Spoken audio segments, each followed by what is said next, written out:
parler un peu maintenant des conséquences. En fait, vous avez eu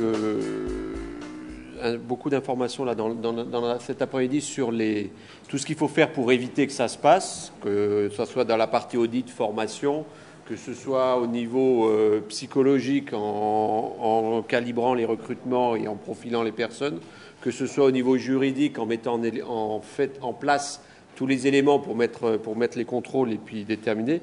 Puis malgré tout, des fois, ça arrive quand même. Et à partir du moment où ça arrive quand même, il faut se dire qu'on peut récupérer une partie des pertes que subira l'entreprise. Et ce qui est extrêmement important, et notamment dans la prolongation de l'intervention juste avant, c'est qu'au niveau de l'assurance, il n'est pas nécessaire d'identifier l'auteur d'un acte de malveillance ou l'auteur d'une fraude pour qu'il puisse y avoir indemnisation au niveau assurance. Et en fait, toute la démarche au niveau de l'assurance va surtout se focaliser sur les conséquences et la détermination de l'impact. Donc d'abord, rapidement, pourquoi une fraude ou une malveillance? C'est quelque chose qui est assurable parce que c'est normalement indépendant de la volonté de l'assuré. Donc on fait venir comme ça un caractère aléatoire. Et en plus, il faut que l'impact doit être mesurable et quantifiable, et ça, c'est extrêmement important, parce qu'aujourd'hui, c'est un des gros sujets pour pouvoir indemniser les entreprises, c'est d'arriver à quantifier les conséquences d'une fraude ou d'une malveillance. Pour que vous puissiez faire prendre en compte par un assureur les conséquences d'un acte de malveillance ou d'une fraude, c'est important de bien connaître les critères sur lesquels va se baser l'assureur pour évaluer la perte et puis surtout pour mettre en place un contrat.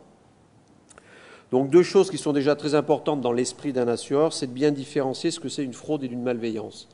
Ces deux mots ont beaucoup d'importance parce que je suis un ancien assureur, je suis courtier maintenant, donc j'ai eu l'occasion de discuter avec des assureurs, avec des courtiers, avec des assurés, des clients, et très sincèrement, on peut avoir derrière le mot fraude ou le mot malveillance des sens très différents. Donc dans le sens, je dirais, de la présentation qui a été faite cet après-midi, on va appeler une fraude lorsqu'il y a détournement de fonds ou détournement de biens de l'entreprise. Donc il y a un préjudice qui va se traduire par une perte. Et on va parler de malveillance lorsqu'il y a une personne qui va faire une action qui a pour objectif de perturber le fonctionnement d'une entreprise. Ce n'est pas forcément une volonté de s'approprier quelque chose, c'est surtout une volonté de perturber. Et en général, au niveau assurance, on couvre quasi de la même façon les fraudes et malveillances, qu'elles soient d'origine interne ou externe. Il y a quelques différences au niveau de la fraude, mais je les évoquerai rapidement. Au niveau la fraude, c'est le détournement de fonds. Donc dans un contrat d'assurance fraude, on va qualifier en fait l'événement fraude en se basant sur deux choses, une cause. Comment s'est passé le sinistre, qu'est-ce qui a causé la perte, et ensuite une conséquence, quel est son impact. Donc au niveau des causes, ce qu'on utilise en général, on fait beaucoup référence aux articles du Code pénal, donc que ce soit l'escroquerie, l'abus de confiance, le faux usage de faux ou le vol. Ces articles, je vous les ai repris en annexe à la fin de la présentation, on ne va pas les lire parce que lire le code, ce n'est pas passionnant. Donc c'est ces notions qui vont être utilisées par les assureurs. Donc l'escroquerie, c'est la volonté de tromper. L'abus de confiance, c'est de se faire, je dirais, remettre quelque chose en se faisant passer pour quelqu'un d'autre ou abuser en fait d'autres qualités. Le faux, c'est faire des faux en écriture notamment. Le vol, c'est de soustraire frauduleusement quelque chose. Et on a rajouté il y a quelques années les atteintes au système de traitement automatisé de données qui peuvent être un moyen aussi de qualifier une action, donc le fait que quelqu'un se soit introduit dans un système ou qu'il ait modifié des données dans un système. Donc les causes qui sont reconnues comme, je dirais, assurables, c'est tout ce qui va relever de ces notions d'escroquerie, abus de confiance, atteinte au système et faux usage de faux et vol. Et au niveau des conséquences, il faudra identifier une perte. Donc cette perte, ça va être la disparition de fonds. Lorsque vous allez avoir une personne qui va faire un faux, par exemple, qui va faire un faux chèque ou qui va modifier une traite pour détourner un virement ou qui va modifier un code RIB pour détourner un virement, la perte, elle va se matérialiser par les fonds qui ont disparu de cette façon-là. Ça peut être des disparitions de fonds, ça peut être aussi des disparitions de biens. Lorsque vous allez avoir quelqu'un qui va intervenir, par exemple, sur des états de stock pour modifier des états de stock et pouvoir prélever de la marchandise, on sera dans un mécanisme qui sera reconnu comme frauduleux et la perte sera constituée par la valeur des biens qui auront disparu. Donc, globalement, on parle des biens dont l'assuré, donc l'entreprise, est propriétaire, et dans certains cas, notamment pour les banques, on parle des biens dont elle est propriétaire, mais aussi les biens dont elle a la garde, et notamment tous les comptes de ses clients. Lorsque vous avez une fraude sur votre compte chèque, c'est l'assurance, c'est la banque qui doit prendre ça en compte, même si elle n'est pas propriétaire de votre argent, elle en est juste la gardienne. Donc l'expertise, et c'est intéressant parce que tout à l'heure on a eu la présentation qui disait qu'il y avait un gros travail d'identification pour identifier les auteurs. Vous avez un gros travail pour remonter la piste, voir qui a fait quoi, comment il a fait, etc. Je dirais, une fois que vous avez fait que ça, vous avez fait que la moitié du travail. Et une autre partie du travail qui est extrêmement importante aussi, c'est de valoriser en fait l'impact. Et ça, ça peut être très très difficile de savoir quel est le montant de la perte. Donc ça, c'est le travail des experts qui va se faire au moment du sinistre, lorsque vous avez déclaré, et c'est surtout ça qui va intéresser l'assureur, c'est de savoir à combien est évaluée la perte pour savoir qu'est-ce qu'il faut indemniser derrière. Donc l'expertise, elle se fait principalement par l'analyse de tous les documents comptables de l'entreprise pour déterminer le montant. Et globalement, en général, toutes les fraudes qui sont commises par un même auteur ou par des auteurs complices, on les considère comme une seule fraude, ce qui a un intérêt majeur, c'est que ça permet d'appliquer en général qu'une seule fois la franchise du contrat, plutôt que plusieurs fois. Donc dans un contrat d'assurance fraude aussi, quelques notions qui sont importantes aussi. Très souvent, il y a une notion de profit qui est importante, c'est-à-dire que pour pouvoir qualifier un acte frauduleux, il fallait donc se baser sur les définitions qu'on a vues tout à l'heure d'escroquerie, d'abus de confiance ou de faux, mais il faut aussi démontrer que le fraudeur a voulu en attirer un profit ou il a voulu en tirer un profit. Ça, c'est extrêmement important. En fait, c'est le moyen qu'on va utiliser pour démontrer qu'il y a eu appropriation de quelque chose. Cette notion de profit, elle avait été un petit peu laissée de côté par les assureurs, notamment dans les contrats fraude pour les sociétés commerciales. Par contre, avec les derniers événements qu'on a eus, que ce soit par exemple Kerviel ou Madoff, ou d'autres dont on n'a pas forcément les échos dans la presse, la notion de profit revient avec extrêmement de vigueur. Par exemple, dans le cas de Kerviel, on n'a pas démontré aujourd'hui de profit. Donc ça ne peut pas répondre à la qualification de fraude qu'on trouve dans les contrats d'assurance, parce qu'il n'y a pas de profit de l'auteur. La notion d'auteur aussi, elle est importante aussi, même si je vous disais qu'il n'est pas nécessaire d'identifier, et on n'a pas besoin d'attendre que l'auteur d'une fraude soit jugé coupable pour que le principe de garantie puisse fonctionner. Par contre, c'est vrai que ça aide, et c'est important aussi de pouvoir avoir une vision de qui est l'auteur, parce que vous avez certaines différences au niveau de savoir si l'auteur est interne, donc fraude interne, un préposé, ou alors si c'est un employé, ou si c'est un tiers, pardon. Par exemple, dans certains types de fraudes, notamment les fraudes aux opérations de crédit, tout ce qui est fraude aux opérations de crédit commises par un tiers, c'est exclu. Par contre, quand c'est commis par un préposé, c'est couvert. Les notions de perte directe sont aussi extrêmement importantes. Un contrat fraude, il couvre les pertes que subit l'entreprise.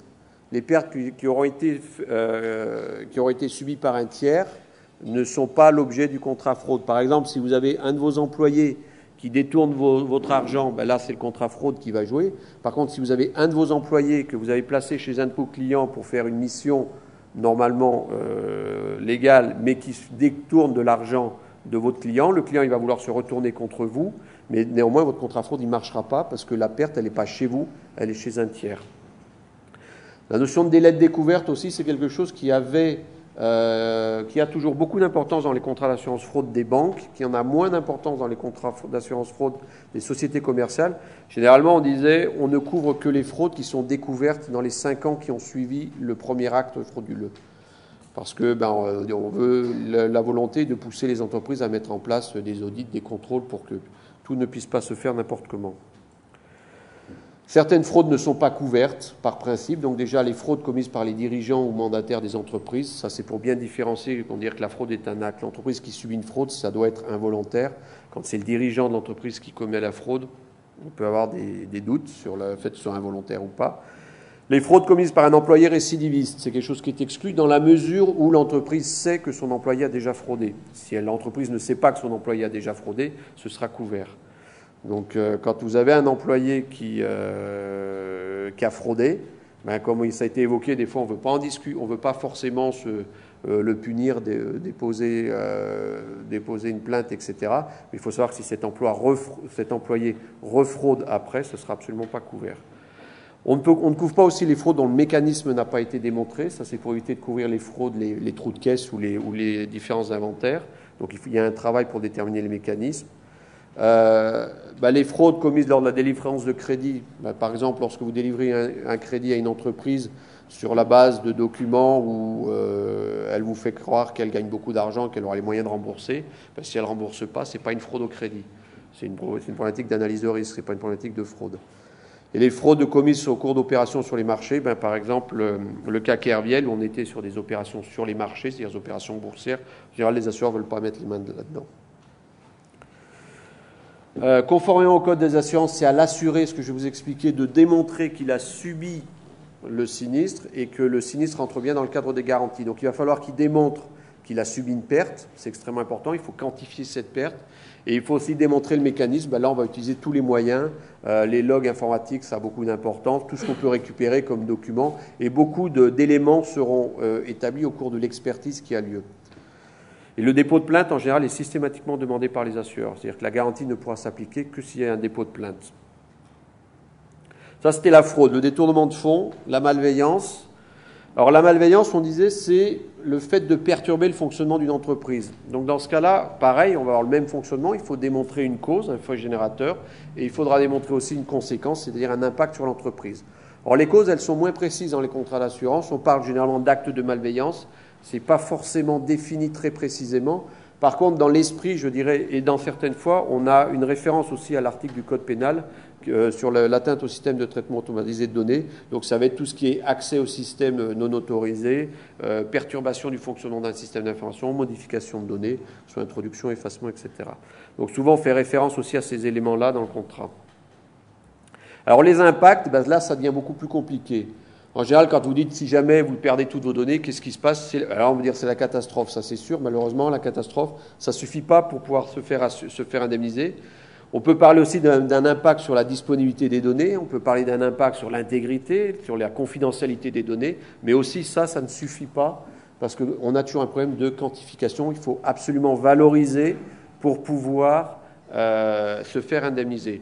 Donc en général, pour pouvoir valoriser un acte de malveillance, enfin valoriser les conséquences d'un acte de malveillance, il va falloir descendre au niveau des métiers d'entreprise et on va regarder en fait quels sont les coûts que l'entreprise va devoir engager. Elle va engager des coûts, par exemple, pour reconstituer des données qui ont été détruites, donc c'est des coûts de main-d'œuvre essentiellement. Il va y avoir tous les frais que va engager par l'entreprise pour réparer ces systèmes. C'est aussi généralement soit des coûts de main-d'œuvre, soit des coûts de sous-traitance, des appels à des prestataires. Donc là, il y a des factures, on arrive à valoriser comme ça. Ça peut être, et alors ça va très loin parce que c'est aussi l'ensemble des frais que l'entreprise va engager pour maintenir son activité. Imaginez qu'elle a un système d'information qui a été planté par un hacker et elle ne peut plus faire tourner son site de production industrielle. Si l'entreprise décide de faire appel à la sous-traitance pour pouvoir continuer à produire, l'ensemble des coûts vont faire partie de la valorisation de la perte. Et on va entrer aussi dans la valorisation de la perte de chiffre d'affaires éventuel qu'il peut y avoir. Donc toutes ces notions-là sont des notions qui seront importantes à démontrer pour pouvoir se faire indemniser. La conclusion, je vais avoir tenu mes 20 minutes. Donc l'assurance, son impact majeur, c'est qu'elle va permettre de transférer chez un assureur les pertes supportées et les coûts qui ont été engagés, donc que ce soit les pertes de valeur, les fonds qui ont disparu, les pertes de chiffre d'affaires, les frais engagés. Mais la chose qui est extrêmement importante, c'est que la quantification, elle doit absolument être faite par l'entreprise. Sinon, malheureusement, il n'y a pas d'assurance possible. Ce n'est pas forcément de la mauvaise volonté des assureurs. Certaines fois, ils ne sont pas de mauvaise volonté. Mais si on ne peut pas indemniser, si on ne peut pas évaluer une perte, on ne pourra rien indemniser. Voilà. Si vous avez des questions.